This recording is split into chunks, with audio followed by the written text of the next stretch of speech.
Let's talk winners and losers after the Browns 17-15 loss to the Commies in the first week of the preseason game.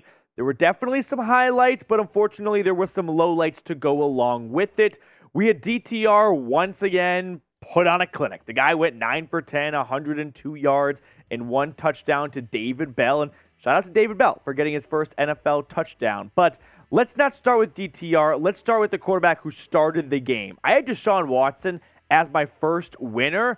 We didn't see too much of Watson. He only threw 3 passes, and he was a perfect 3 for 3, which is way better than last year where he was 1 for 5 against the Jags to start the preseason.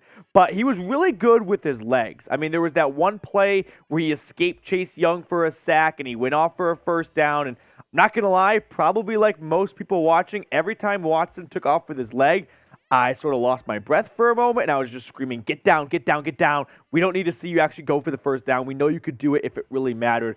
But Watson, he's a winner in my eyes for this first preseason game. Not a huge sample size, but he led them down to the goal line, and something tells me if Nick Chubb and Joel Petonio were in that game, they would have finished it off from the 1-yard line. So I liked what I saw from number 4.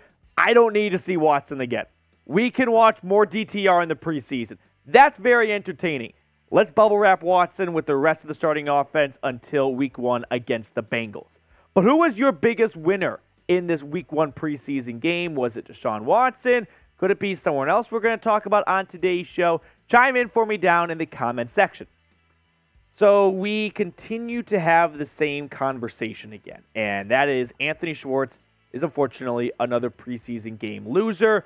He was targeted 3 times. He had what looked to be like a grab at one point, but then it kind of spilled out at the end, and it was ruled incomplete. I don't know what the future holds for Anthony Schwartz in the NFL, but I know this much. It's not going to be in Cleveland. I think if you're the Browns and you want to do Anthony Schwartz a solid, maybe release him soon. Maybe that way he can try and get onto some other team's 90-man roster. And who knows, there are some teams with not very good wide receiver rooms, and maybe he puts together a good preseason game in like Atlanta or something, and he makes their wide receiver room. But it's not happening in Cleveland. And honestly, it's not even like, I don't know if you want to call it a joke, but it's not even news anymore when Anthony Schwartz has a drop and we all go, oh my God, there it is, 10 drops again.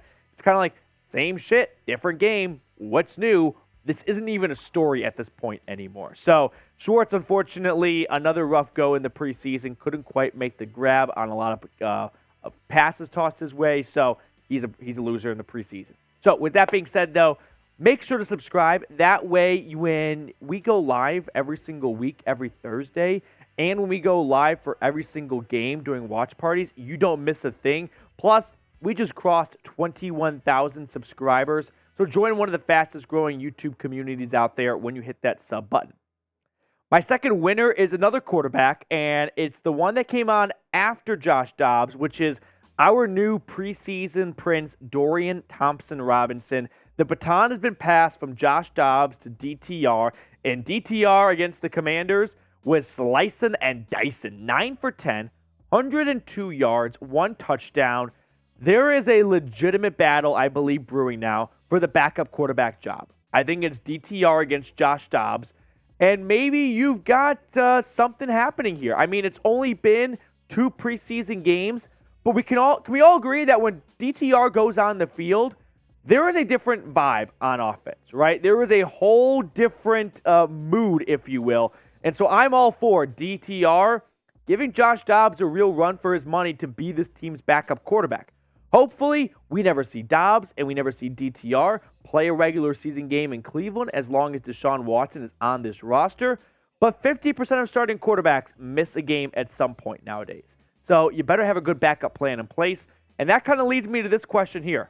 Who do you think should be that backup quarterback? You can go DTR for Dorian Thompson-Robinson. You can go JD for Josh Dobbs. You can take their jersey number, 17 or 15. Doesn't matter. But give me your honest opinion. Who do you think should be the backup for Deshaun Watson moving forward?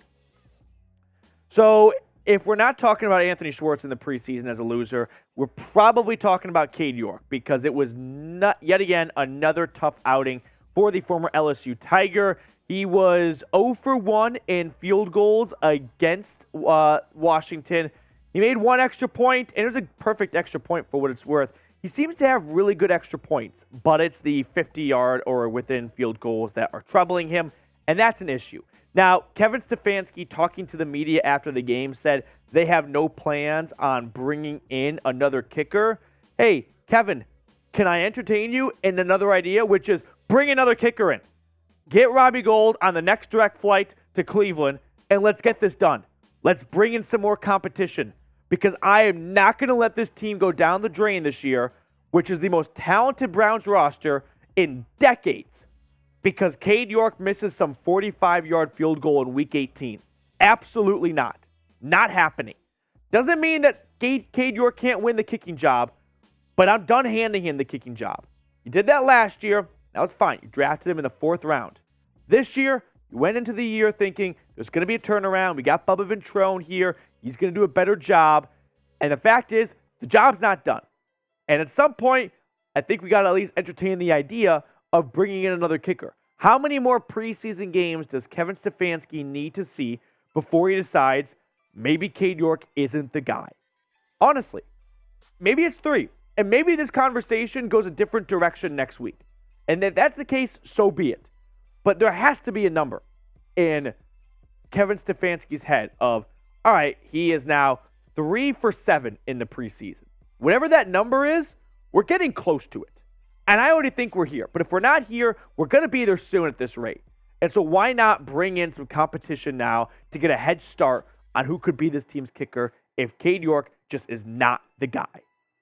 So that brings us to our third and final winner from this one. And it is the guy that I'll start a GoFundMe for to build a statue, Austin Watkins. He was the signing right before the Marquise Goodwin news came out, right before the team got on the plane and flew to West Virginia. No one knew who he was. I didn't know who he was. I found out on Twitter like 2 days later he was Sammy Watkins' cousin or something. But the guy has quietly been the preseason legend with DTR. 8 targets, 6 grabs, 71 yards, had a touchdown in Canton the week prior. Austin Watkins is pushing for a roster spot. I thought that might be Jalen Darden, that might be Dalen Baldwin. Unfortunately, some injuries popped up, and Austin Watkins has taken full advantage of these opportunities. This is also a good reminder of, this is peak preseason talk, where we fall in love with an Austin Watkins every year, and then the regular season gets here, and it's the Amari Cooper, DPJ, Elijah Moore show, and Austin Watkins kind of falls out of our line of vision. But still, Watkins, he's been awesome so far. I loved what I've seen out of him. I'm pulling for the guy. I think he's got a real shot to make the 53-man roster. So that is going to do it for us on today's show. We're going to pick a card to wrap it up, and then we'll let you guys get on out of here and enjoy the rest of your Saturday. A bit of a shorter show, but, it's the weekend. Everyone kind of wants to get back to whatever they were doing. So we got Sam Brown behind the camera today. Sam, what card do you want to go with?